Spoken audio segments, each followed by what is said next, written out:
Good morning, everyone, and welcome to the Cricket Castaway. This is your India versus Bangladesh preview. I'm Nishant. I'm joined by Divyansh, and this is going to be a great game again. How are you, Divyansh, and how's everything going? Yeah, weekend is has started really good, and just saw the highlights of West Indies versus USA, as well as uh, the scenarios that I was looking at. It has been, this World Cup has been amazing. Now the Yeah, situation is like that after West Indies win last night. Now today morning. any two of them could Yeah, qualify. So it's kind of a three-way tussle between yeah, South Africa, West Indies, and England. yeah, So really yeah. interesting scenarios coming up in the World Cup. Yeah, after the game yesterday night between South Africa and England, first of all, what an amazing game it was. I think Yes. South Africa pulled it back really well in the final few overs, and one of the great games of this year's World Cup. But after the game, I was watching Crick Buzz, and Michael Vaughan was saying that. He sees that England right now are in the driver's seat even after losing this one because they've beaten West Indies so convincingly with 3 overs to spare that West Indies would need a really good effort against USA to have a chance at qualifying. But West Indies have beaten US with 10 overs to spare. So, so now I think by that equation, it's now all out between England and West Indies who will qualify for the second spot. And even if West Indies actually end up beating South Africa, I think then it's anybody's game and anyone can qualify from that group. It's amazing what's happening in Group B. Yeah, definitely. It's a deadly group to be in, Yeah, as compared to the group one. But still, yeah, that shows us how important it is to win each and every match that comes your yeah, way in a tournament like this, because yeah, you cannot have a belief that even if we win two out of three, then we are through to the semis. That's yeah, not the case. It's not that pretty straightforward. So yeah, yeah, every game is equally important. So that adds another dimension of yeah, value to this India versus yeah. Bangladesh game as well. We cannot take it lightly. Yeah, I think South Africa this year has been looking not that great as we are used to watching them in every year World Cup. They just come and boss every team around and then lose in the semi-finals. But this time they've won all their games, but by barest of the margin. So they haven't looked that great, and which is a cause for concern for other teams because this team is now showing real grit, which is what South Africans have always lacked in crucial moments. If they by chance, because I still think that they'll be defeated in the in the semi-finals if they do qualify, because it's just they never have crossed that hurdle in the entire history of cricket. But if they do end up reaching the final, I think it will be a really huge task to take this cup away from them this time. Yeah, definitely. But if they have to uh, go past the semis, I think one player, that is the skipper Aiden Markram, has to perform. Without him, Yeah, this won't be possible, because there will come a crunch situation in the semis yeah, where consolidation and some support is required in the middle order. And right now, South Africa is just going top and bottom heavy. Quinton de Kock from the top and David Miller from the lower middle order. So yeah. there is nothing much solidification that's happening in the middle order. So that is a big hole that Markram needs to fill in. Yeah, 100%. So, moving on to our game today, it's India versus Bangladesh. Mm, I think Bangladesh have only beaten India once in entire T20s that they've played together. So, I think. 12 or 13 T20s that we've played against each other, and once have Bangladesh come out as victorious. But who can forget the scars of the 2007 World Cup when it was basically the defeat against Bangladesh that meant that our team was out of the World Cup in the group stages only. So, as you rightly said, no game can be taken lightly. How are you viewing this match? Yeah, that's quite ironical because the two key factors are still common. It's again the same place, West Indies, and Rahul Dravid was captain at that time. Now he's the coach.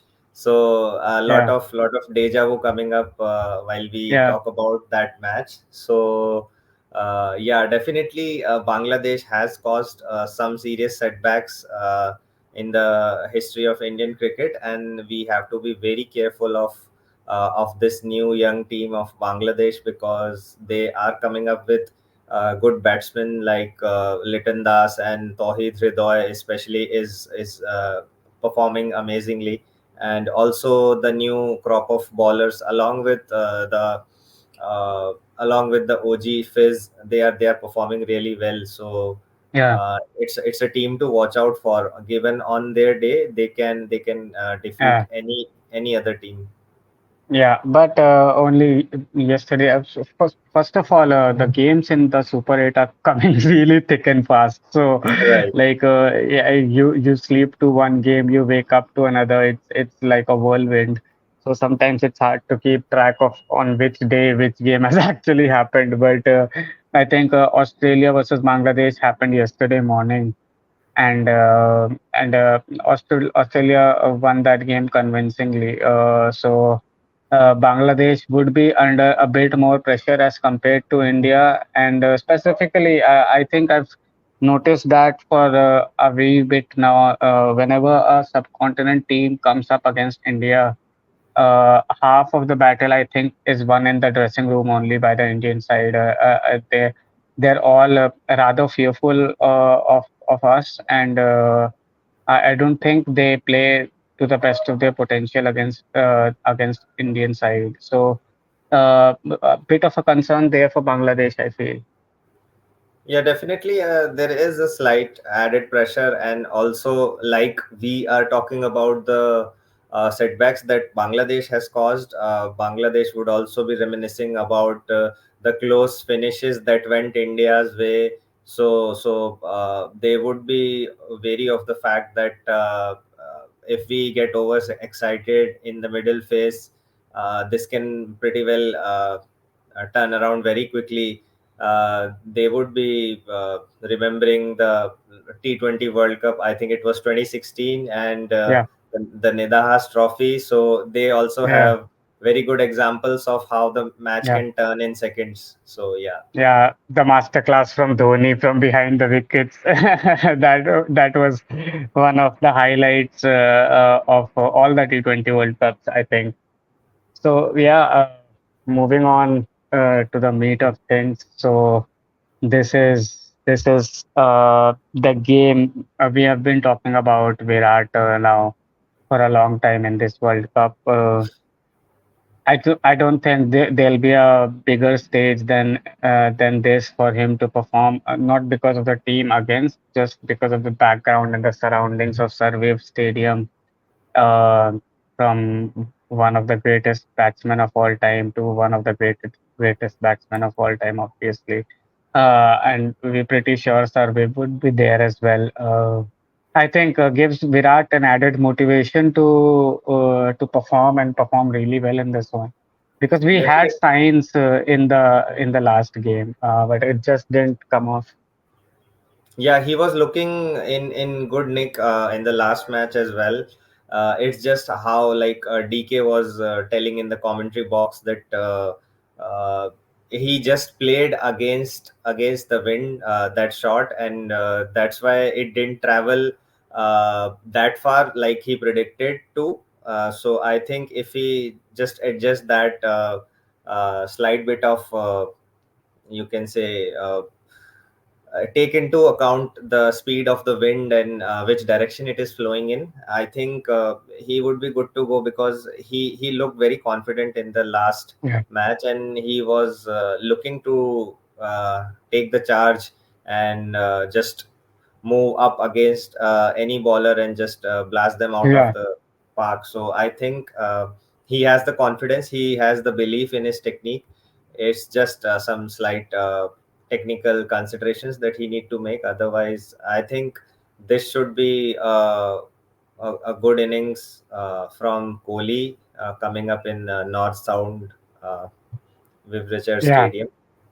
Yeah. I think also simply because this is the last game which we can consider as a game against a smaller side.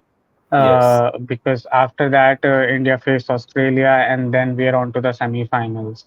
And hopefully, after we win this one, because to qualify for the semi-final, this win is an absolute must because nobody knows what's going to happen against Australia. Uh, right, but this is the last chance for him to get into form. After that, no matter how great a player you are, some jitters do come in when you haven't had any considerable score under your belt in the entire World Cup. And you're playing an all-important game. Though I think Virat strives for those situations and loves to be there, and those are the moments when he comes up on top and shines, which has been his trait for a decade and a half. But still, I think this is the game that he now really needs to come back into form. right. Definitely, the big stage ignites something into him that he brings out another gear. We don't know from where, and just performs really well on that day. But yeah, still a good game time, a good game in the middle would do wonders for Virat as well as Rohit. I know he Yeah, scored 50 against Ireland in the first match, but post that he has not been able to convert those quick starts, those quick 10, 15, 20s into a good score, a big score. yeah, So I think this match is for India to show the world that the combination that they have chosen for the opening uh, can work, and is based on solid understanding and assumptions, not just a fluke. So yeah, it's a great yeah. way to showcase that. I mean, there is no point to pointing fingers at any of these two legends. They simply are the legends of the game. But I think if we're nitpicking certain aspects, Virat generally doesn't get out to the bowler. It's uh, the shot that he plays, so he can get caught on the boundary, or he's out in the first few balls when his feet aren't set. But Rohit really has a tendency of getting out to in-swing bowlers, and specifically left arm in-swing bowlers, and that is something which is of has been of concern for him throughout the year, and even in this one. So you have Spiz, as you rightly said, who is exactly the kind of bowler to whom Rohit can be a bit susceptible, and then after that you have Mitch Stark, and it goes on and on and on. I think. Rohit really again needs to get his mojo back, and but he will bat the way he has been batting for the past few years. So if he faces 20 deliveries, he'll probably be a 35 or so in that time because he has taken that ultra aggressive approach. But even then, I think in this game he needs to go the distance and really does need to go a distance. Definitely, yeah. And another one is for Shivam Dubey to Yeah, prove that for the task that he is assigned with in the team, uh, he is very able to do that. So I think he has not been able to convert his stars and not really get going apart from that game against the US. So I think Shivam Dubey also needs to gear up and show yeah, the selectors that the faith they displayed in him is well worth it. Yeah, yeah, 100%. I think he was brought in simply because of the fact that he needs to hit the spinners out of the ground in the middle overs. And he had a great chance at doing that in the last game against Afghanistan. The team was under the pump. We had lost early wickets, though Rishabh came in and gave us an impetus at that point of time. It was much needed. But Shivam again missed out on a serious opportunity, and I really don't think that at this point of time, if he misses out on another 1 or 2 games, you can actually keep Sanju Samson out of this side because he's had such an amazing IPL season, and he also is really, really good against the spinners and does put the spinners under a lot of pressure and it hits a fair few sixes and boundaries in his innings. So I think now Shivam Dube in the next 2 innings really needs to come big and come hard at the bowlers. Otherwise, Sanju Samson is just waiting, and he has waited for a long time. Trust me, in his career, he deserved a Well, lot more chances than he actually did in this side. definitely, yeah. If we talk about Sanju Samson, he is equally good player of spin, and he has gotten out only twice in the entire IPL season. This time to spinners. Otherwise, he has been very good, maintaining around 150 plus strike rate against the spinner. So he can very well counter the spinners. So yeah, Shivam Dube has to prove, like, he has got at max one more game against Australia to prove himself. Otherwise, it can be a decision for India team to make, like whether we play Yeah. Sanju Samson in the semis, or who can replace. Maybe a rejig of the entire batting lineup, and Yashasvi Jaiswal comes at the top. I think we don't really need to at this point of time replace a left-hander with a left-hander because we already have so many. So Rishabh comes at number 3. Then you have Akshar and Jadeja. So we already have a lot of left-handers, and Akshar is a floater. He's such a good batsman. You can Yeah, bat him at number 5. You can bat him at number 8. It doesn't really matter. He'll give you scores everywhere. So at this point of time, I don't really think it's about the left versus left swap. If the management has decided to go with Virat and Rohit up top, I think that needs to stick simply because of the fact, not because Rohit or Virat have done particularly well as openers till now, but simply because we can't afford to switch Rishabh's number 3 spot. He's been just so good at that position, and he has consistently scored. And even in the last game, when the impetus was required, Rishabh has come and given that. So I won't really tinker with Rishabh's position. And if Yashasvi comes in, that certainly means that Virat moves to number 3 and Rishabh number 4, which is not what I'm looking forward to. So that's the only reason I said that if Shivam goes, it's Sanju comes in and rather than Yashasvi. yeah, yeah. But even that would be quite tricky to have Sanju at number 5 or number 6, because he is also used to play at number 3 or as an opener. So there is a tussle for the number 3 and 4 spot.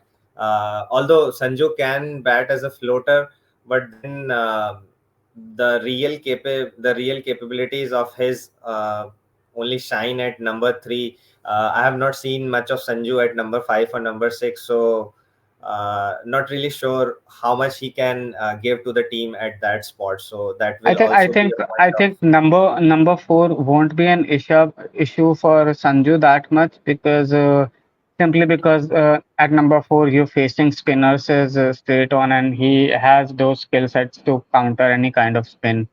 So that's the only reason I think Sanju is better placed to play at number 4 right now. And I don't really want to change Rishabh's spot. As I said, he has been one of the shining lights of Indian batting in this year's World Cup. Right.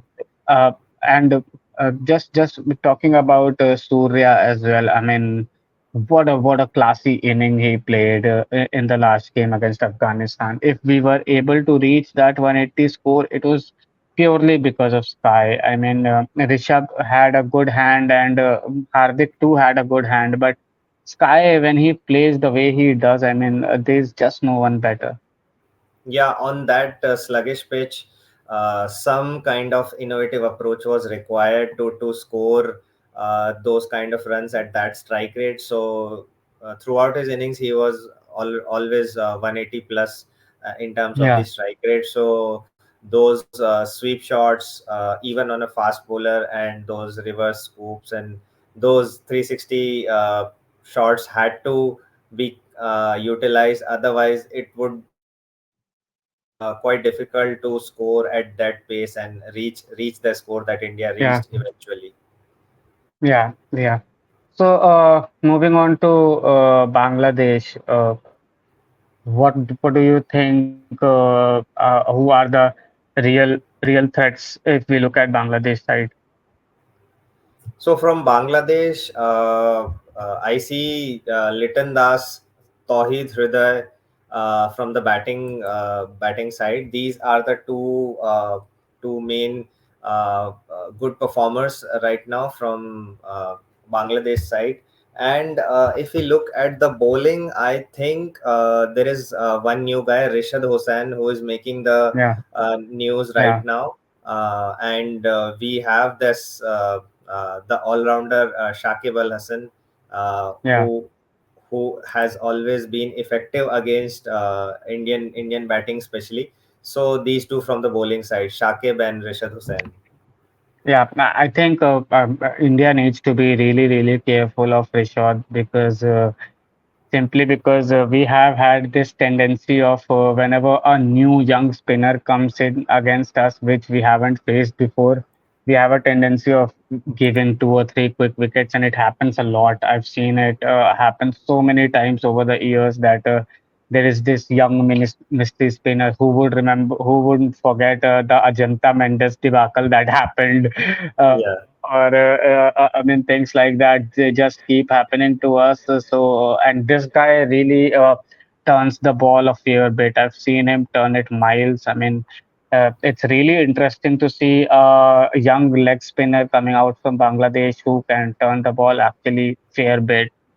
So I think apart from Fizz, who is obviously one of the natural threats they have, I think they need to be really wary of Rishad. And if Shivam Dubey does end up countering him, well, kudos to him, and he's actually then cemented his side for the remainder of the World Cup. But definitely. one thing is for sure that Shivam will come up against Rishad, and that would be one of the great battles to watch in this game.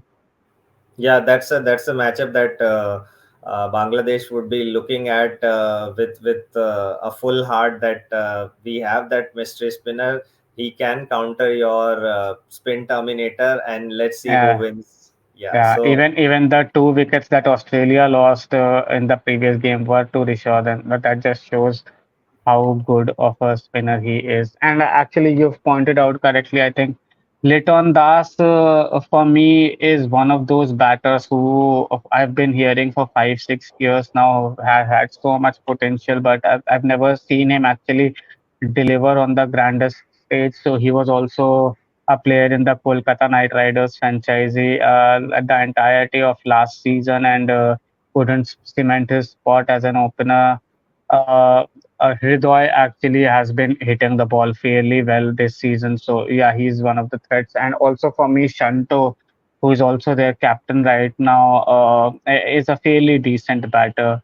But again, I think this one, if Bangladesh has to then win this one, then their experienced players is that they need to really come to the party. So Fizz has to do really well for them.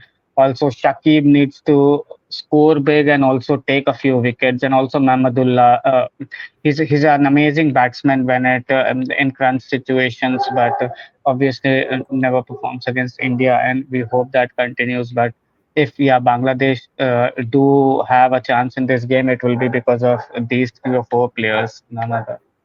Yeah, definitely. Shakib's role become very crucial because he gives you economical overs, 3 or 4 overs in the middle, and he can very well pair up with Rishad Hussain, as well as Yeah, if Bangladesh bats first and they lose quick wickets in the power play, then the experience yeah, of Shakib would be very yeah. crucial to stabilize the that batting order. So yeah, definitely the experience has to uh, Sorry. come at the front for Yeah. Bangladesh. And if I'm not mistaken, Shakib was also part of the 2007 side that beat India. I'm not sure. It feels like Shakib has been playing on forever now. So Yeah, it was exactly the case with DK. So Dhoni retired, everyone retired, but DK was playing and he was there in the 2021 World Cup as well. Shakib, similarly, I think he keeps on playing and playing and playing, though right now his star is declining considerably quickly, and I don't think he would be a part of Bangladesh side after this tournament. But yeah, if there is a time to bow on a high, go out on a high, then I think this is the moment for him. yeah, he has been on the verge of taking retirement quite a few times, and I think Yeah, once he came back from retirement as well. yeah, So the Asia cricket has this crazy concept of coming out of retirement, like Shahid yeah, Afridi did for Pakistan a yeah, couple of times. So yeah, and I was just looking at the stats. So Shakib made his debut way back in 2006. At that time, even Virat Kohli and Rohit Sharma were not part of of the Indian yeah, setup. So he is quite yeah, a long timer in Bangladesh. And yes, yeah. you're correct. He was there in that 2007 World Cup match. So Yeah, he's been on forever, this man. So who do you think are the usual suspects in India? I think Jasprit Bumrah is he's we can't say enough for this guy. He has just superlatives come short to describe him. I think he is the first genuine Indian bowler, fast bowler who consistently maintains the number one spot in the world, and the world agrees to it. So we had Zahir, we had Kapil, we had Srinath, but there were always other bowlers around the world who we would consider were slightly better than them. But there's in his generation there is just nobody who comes even close to Bumrah. Who are the others you think are gonna make an impact on this one? definitely, Bumrah is, you can never discount Bumrah the way he bowled in the last match as well. Like 3 wickets on single figures. It's Yeah, unbelievable, yeah, uh, even from a bowler like Bumrah. yeah. So yeah, he is on Nobody even another comes level. a close second, right? Like it's Right. Bumrah, and then anyone else you can name it, maybe KG Rabada or anyone for that matter. But like nobody even comes close to Bumrah in the order. Definitely, and he has proved that again in this tournament as well. He has been the hardest to hit a boundary Yeah, in amongst the fast bowlers, and I think there are only uh, boundaries in single digits that the batsmen have been able to hit against him. yeah, So he is the most economical pacer in this tournament as well as the yeah. most difficult to hit against. So Yeah, he and just even one of the reasons that Pakistan knocked themselves out, because if in that second last over, if it was any other person apart from Bumrah bowling that over, I think Pakistan would have required a lot less runs in the final overs and probably would have gotten those. But Bumrah just never gives anything away. Yeah, definitely. And Rohit has been right on point to do those bowling changes and to use Bumrah in a very optimized manner. And it has come from his experience with Bumrah since ages in the Mumbai Indian Yeah, setup. So he knows when to bring how to use Bumrah and Bumrah. when to make a bowling change and bring someone else. So Yeah, that experience of captaining Bumrah is helping a lot Rohit as well as the Indian side in this tournament. And every ball uh, he bowls can be weighed in gold right now for yeah. Indian team. So that's Easily the most valuable player in the world right now. I think nobody even comes close. definitely, even if he does not give you a few runs with the bat like players like Mitch Stark and Pat Cummins they did. But still, he is more valuable to India Yeah, than these two guys are to Australia, yeah, because of simply what he brings to the table in terms of yeah, those 24 balls he bowls. Uh, yeah, so he's pure talent right now. And yeah. apart from that, I think Virat Kohli should come good in this match, and I'm also looking forward to Ravindra Jadeja, a good performance from Ravindra Jadeja in the at the lower end. If he gets a chance, I think he should also contribute a good amount of runs in this setting up a total against Bangladesh. Yeah, yeah. I think really looking forward to Kuldeep. He had a really good outing against Afghanistan. Apart from that first over actually, where he went for a few runs. Then he came to his rhythm and took a lot of wickets. He's really important for India. I think Kuldeep will have a good game in this one as well. And yeah, I think Rishabh Pant is just since his comeback, even in the IPL and now in the T20 World Cup, is just mesmerizing the way that he bats is just so unorthodox. I think Rishabh will also be a really important player in this one. Definitely, yeah, no doubts about that. Yeah. So, any final thoughts about this game before we wrap up the game? Yeah, I think again a day game, so no due factor, demons from the pitch should come out. This pitch has mostly been on the slower side, but we don't know Yeah. which strip would be used for this match today. So maybe there can be good pace and bounce in the new pitch if that one is used, and it would really give India a chance to get a good start if they decide to bat after winning the toss. Otherwise, India has shown throughout this tournament that they can defend no matter how small the total is. They have the power and capability to defend that.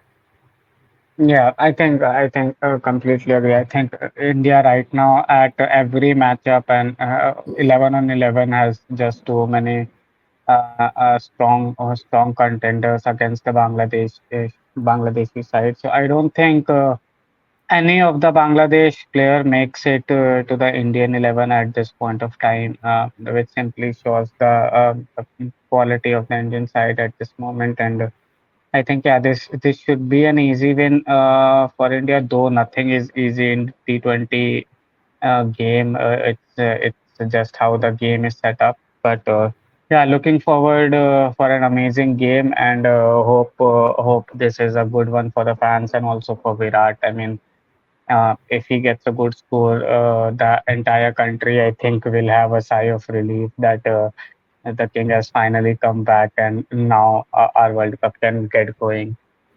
Yeah, definitely. To get the campaign going with Yeah, the momentum that we want, King has to come good yeah, today.